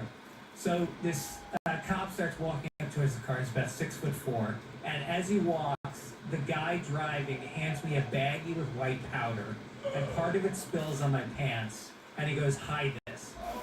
So I shove it under the car seat. The cop walks up, and he goes, license and registration. Glove compartment. Get the license. So I open his glove compartment, and another baggie with white pills and $100 bills pops out, and I shove it back in with my hand, and I cover it with a piece of paper, which I don't even know why I'm doing that. Like, all of a sudden you're like a teenager again, and there's a cop, and you gotta hide the drugs. I just had an instinct, and the cop goes, what are you hiding? And I go, nothing. And he goes, grab that bag. So I take the bag, and I hand him the drugs. And he goes, both of you put your hands on the dashboard. And he gets the license from the guy, and he goes back to his car, and he runs the license. And I say to the guy, I go, what the fuck is going on right now? He goes, just don't say anything. I'm like, I don't know what to say. So the cop comes back, and he goes, do you realize you have 2 outstanding felony warrants? And the guy goes, yeah. Yeah. And he goes, do you have any guns in the car? And I'm thinking, I would imagine, yeah, probably. And the guy goes, no, I don't have any guns. So he takes the guy out of the car, brings him back to the squad car, and now he comes back up to the car, and he goes, I'm not coming closer. He's standing like 5 feet from the window. He goes, I'm not coming closer because that's fentanyl on your pants. And I'm like, what? And he goes, I go, look, man, I met this guy 20 minutes ago. I said, I'm a comedian. I'm just up here doing a show tonight. And he goes, I'm not buying your story. And I said, why not? He goes, because California is a drug feeder state, and you say you're a comedian, and you haven't said anything funny. And then I'm like, when was I supposed to? What, should I roast you right now? You didn't tell him, just Google me real quick. Yeah, so he goes, how are you feeling? Are you feeling any effects from fentanyl? I go, yeah. I said, I feel very lightheaded. I feel weird right now. So the guy says, well, where did you get the drugs? I said, the glove compartment. He goes, he said they're yours. I go, he said they're my drugs. So he goes, get out of the car. I have a Narcan in my squad car. So I get out of the car and I walk back to the car with him. You were feeling lightheaded? Oh, yeah. Just from being on your pants. So we get back to the squad car. He opens the back door. My guy gets out of the car. They break out laughing and they go, we're coming to your comedy show tonight. The whole thing was a prank. Dude, I fell down on all fours. I had tears coming out. I was laughing so I was like, I did not think Alaska had it in it to call this shit. They were howling. That's so funny. And so then they put me in the car. So we go back to the cop's house. He out of his police clothes, puts on regular clothes. And we get in the truck. And he's got a couple of tall boys. Now we're drinking and driving to the cop. And we drive to this place that's like a spa. It's like a hot springs. And we go into the water. And go to this, like, it's an ice house. It's the only continuously frozen ice house in the world. It's huge. It's like a warehouse made of ice. And they've got ice sculptures in it. And there's this guy in there who's the ice sculptor. And he's like world class. And then they got a bar, this long bar made out of ice. And it's got stools with sit down. And these guys sit down with me and they proceed to drink about 8 or 9 apple teenies. That's what they serve at the bar, apple teenies in frozen glasses. The glasses were made of ice. And they're telling jokes, pretty racist.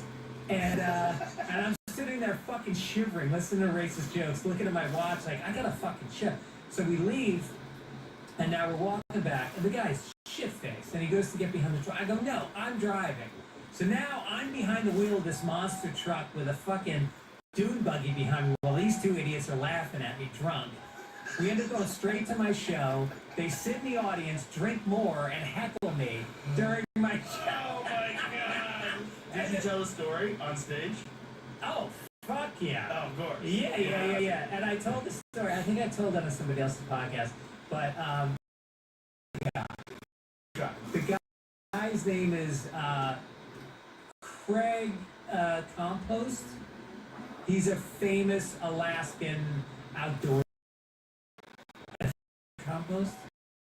He said he knew you, and I think he said he texted you that he was hanging out with me. Is that possible? No. Might have DM'd me. Maybe. Like a guy I know. Yeah. I think he's a guy. Yeah. Find out what his last name. Is that really his name, Craig? I think it's Craig. It's not Compost. Cole. Oh, maybe. Cole Kramer.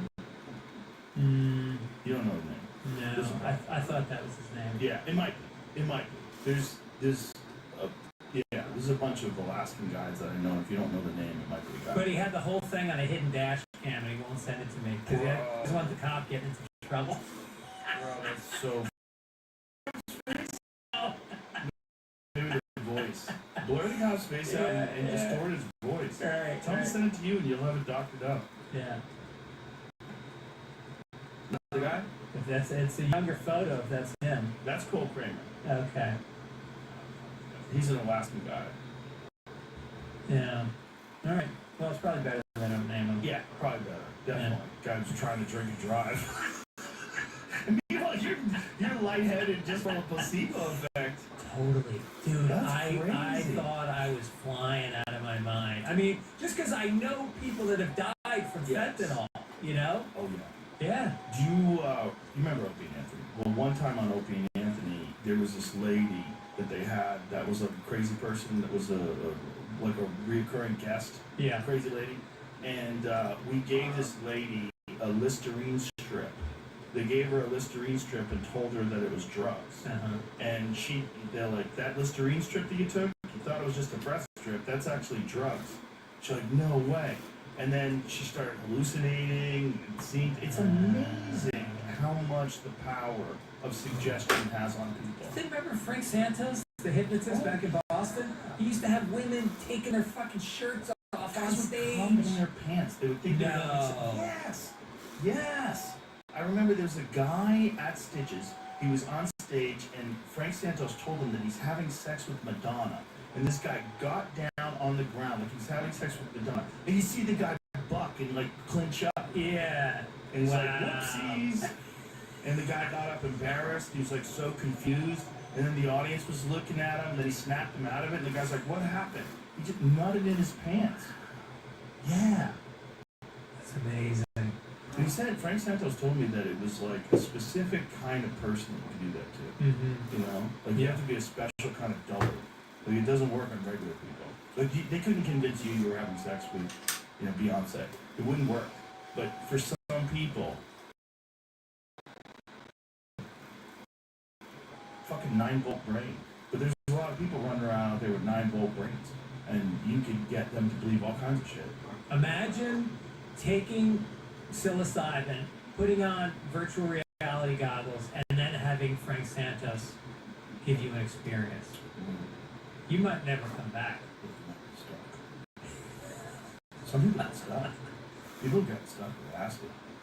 Oh yeah. Yeah. Yeah, They I do know get guys. one, Those and teenagers. then they won't come back. Yep. They're lost.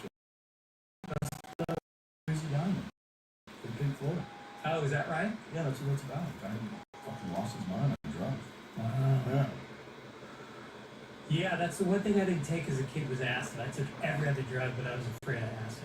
Just because I saw friends lose it. Also, who's making it? Exactly.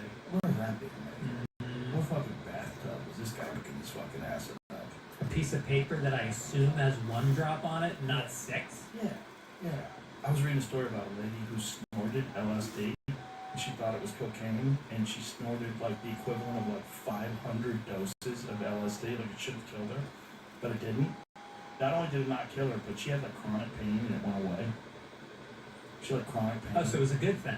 Somehow or other. Yeah. Who knows? I mean, she might have like literally changed timelines. Mhm. She might be a completely different person from another dimensions inhabiting her body right now. Who fucking knows what happens? You take 500 doses of LSD. Yeah. Like, who knows what you are now? Right. You know, you're Dr. Manhattan. You Is know, it? you get stuck in an experiment. Normalized. Like taking mushrooms now is just a night out for a lot of people. A lot of people. Nobody was taking mushrooms for a long time. They just legalized psilocybin therapy in New Jersey. Oh, that's great. Yeah, it is great. They were gonna do it in California, and Newsom vetoed it. But I read his reason for it, and it actually does make sense. Like, you can't just legalize it. You should. I mean, if you're gonna use it clinically, there should be like a whole guideline, like dosage for body weight, how to do it, what's the setting, what are the clinical guidelines. Like the idea is using it for therapy. Yeah. Right, so if you're gonna use it for therapy, like they have guidelines for like they use ketamine therapy. Yeah. A lot of people have done it now, but they have guidelines. They know the dosage, they know how to do it, how to administer it, and this shows efficacy. Kind of makes sense. He's not saying you can't do it ever, but he's saying like come back with a better version of this, which makes sense. Mm-hmm. Because especially for people that are like mentally ill, you shouldn't be doing that, and you definitely shouldn't be doing that when you have your Optimus robot telling you you're right. You're right, Greg. The world is against you. I've noticed things. I mean, this fucking AI, some AIs, like, haven't people accused ChatGPT of not encouraging someone to commit suicide? Oh yeah. Yeah. Yeah, I read a New Yorker article about that. There's women themselves, and they were told they should do it by it's like a friend.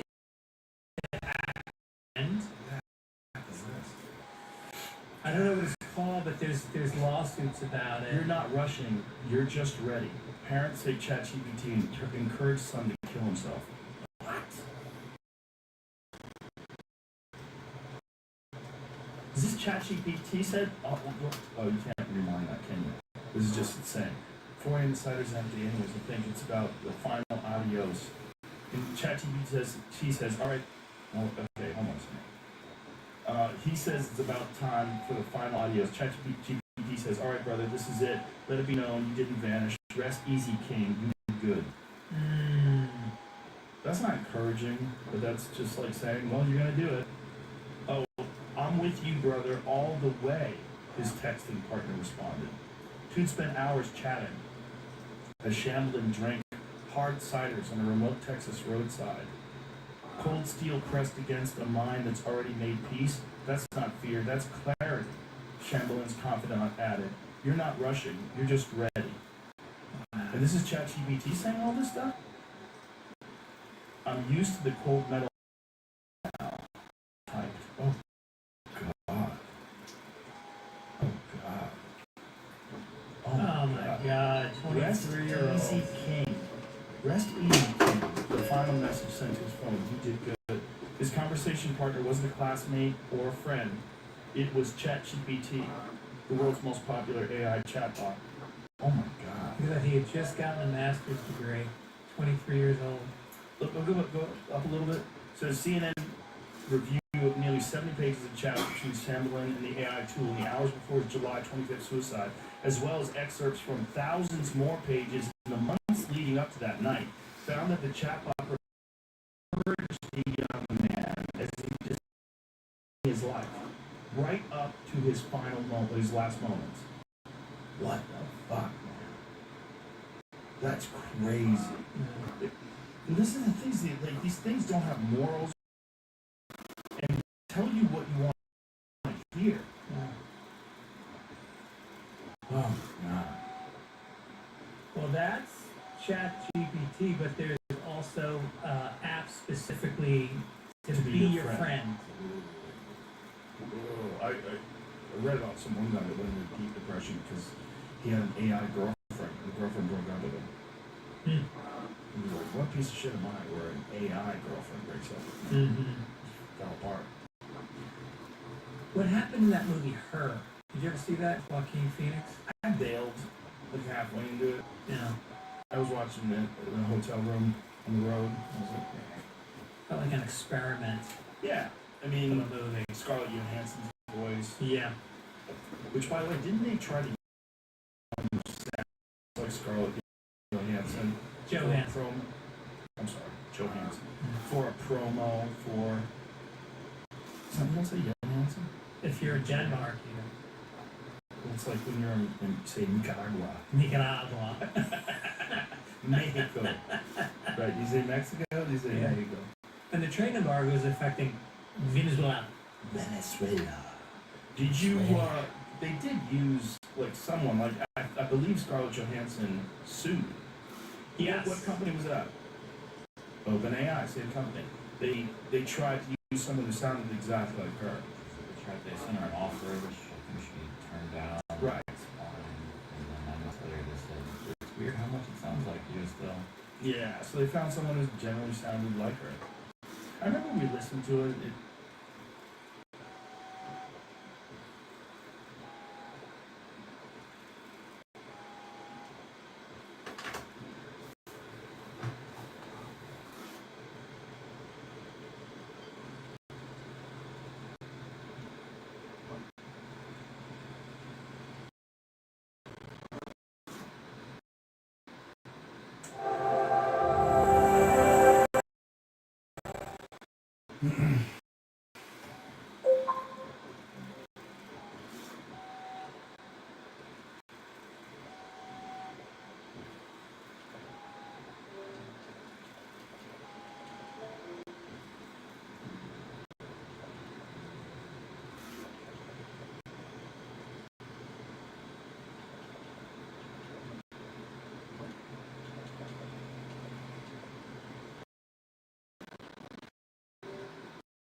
Once there was an explosion, a bang which gave birth to time and space. Once there was an explosion, a bang which set planets spinning in that space.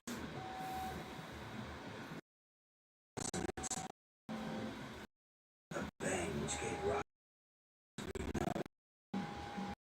And then came the next explosion.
doings lately? I've got the extinction factor, but I think you got me beat. What's your level? You can see them, right? No, but I can sense it. I will too then. Trying to stay dry. Thanks. Time falls down.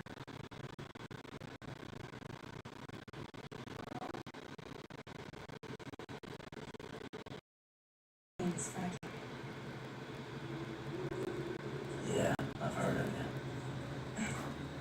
That right? Some border breaches. The man who delivers.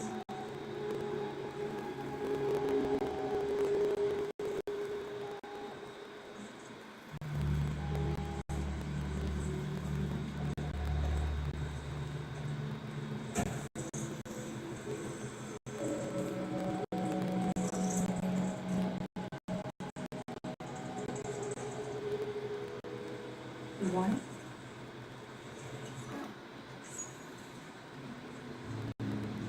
A crypto riot day is the time for a fight.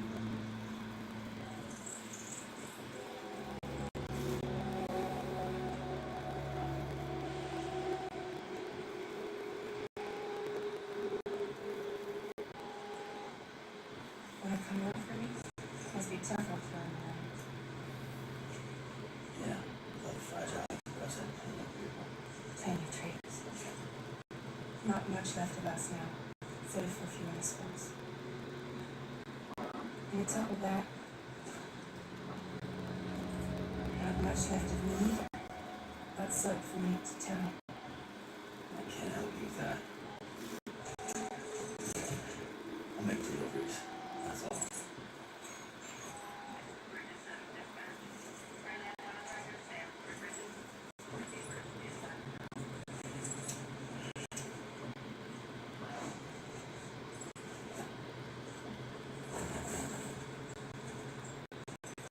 Headed into town.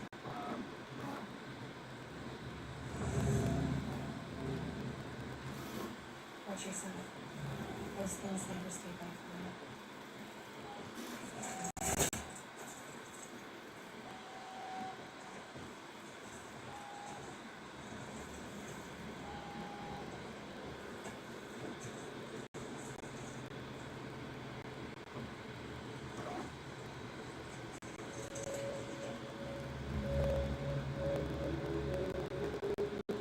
The town full fast forwards whatever it touches, but it can't wash everything away.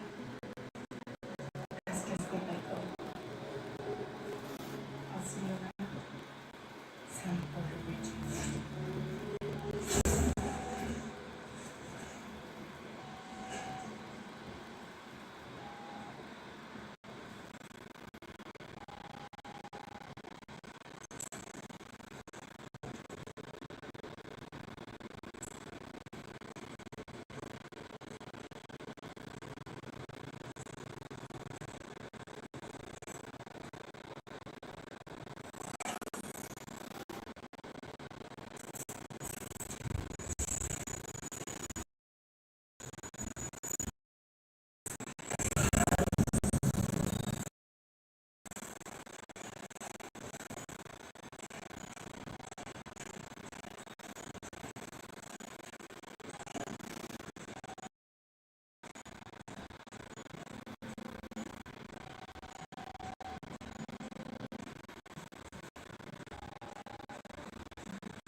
if hereby enters contract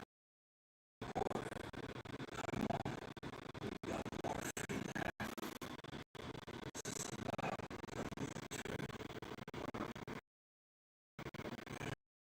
the truth then is that America's next president wants to see you in person.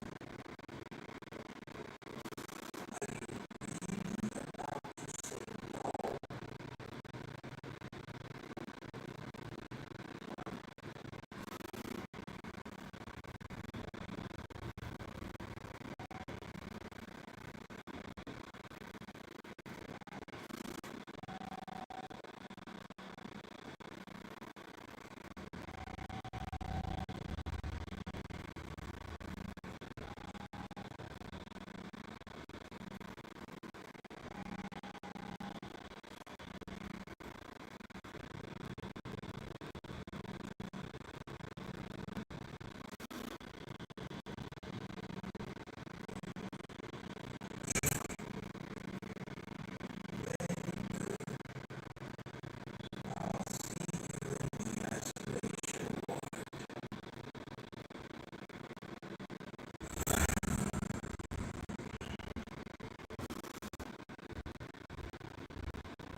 We call that Amy Porter from Young.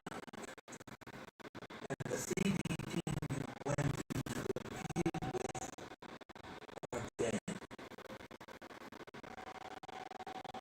But the president's body has to be burned. Road from Capital Dodge City to the incinerator was compromised to avoid that. Way there were the mountains, but the chiral density there is off the chart. Gotta be BTs. This job has requirements, tools, repatriate, swimming, water,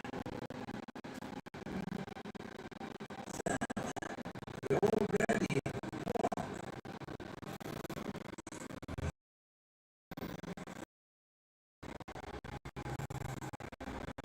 Now get it done. Sam Porter Bridges. I have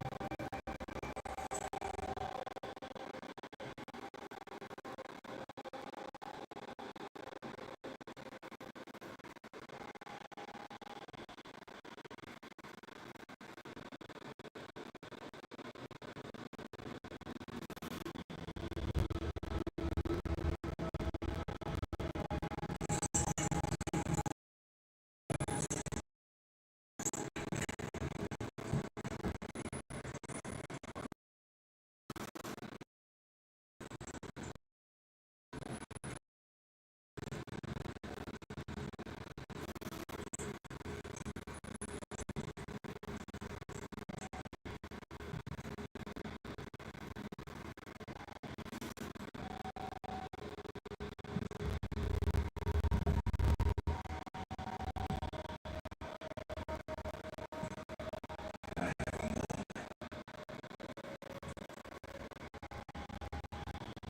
As a strand believed in American Reconstructionism, she worked tirelessly to bring the nation together again.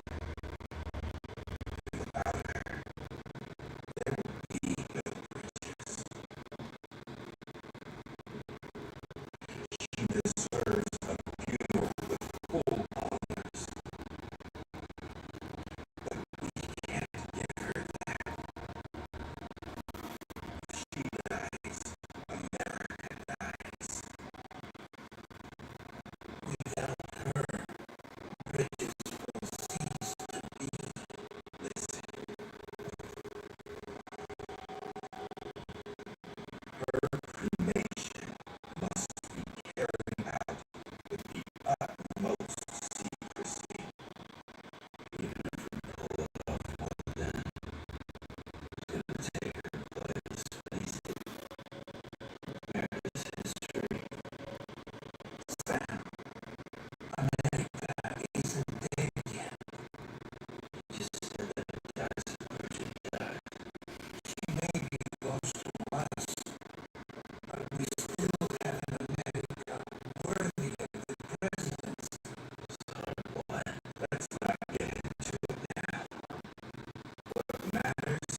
You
They think that America can only be rebuilt by force, by men who tell them what to do, who take away their freedom and put them in shackles.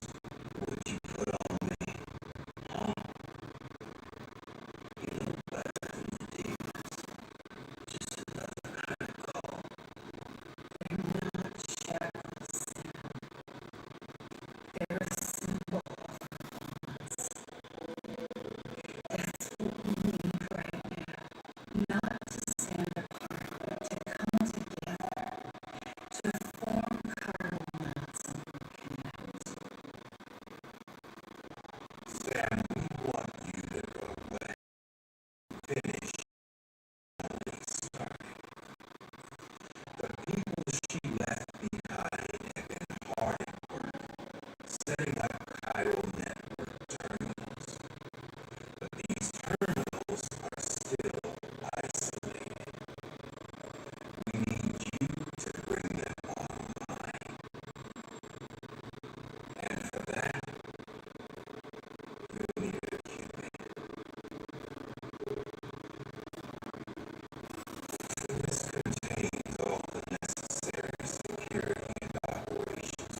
understand.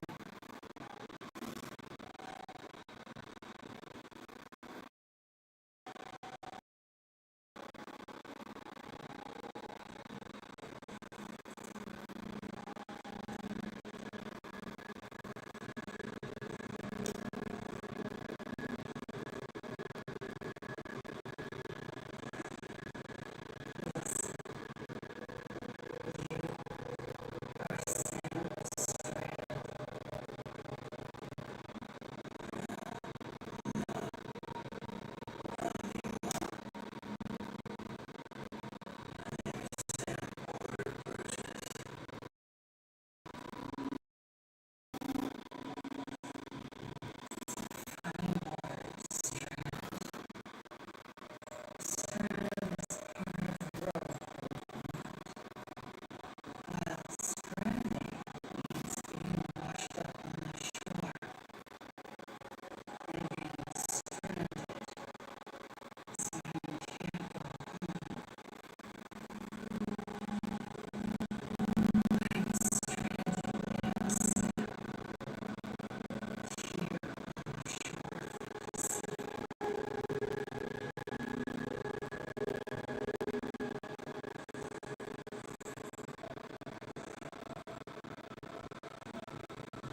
Joe, do you have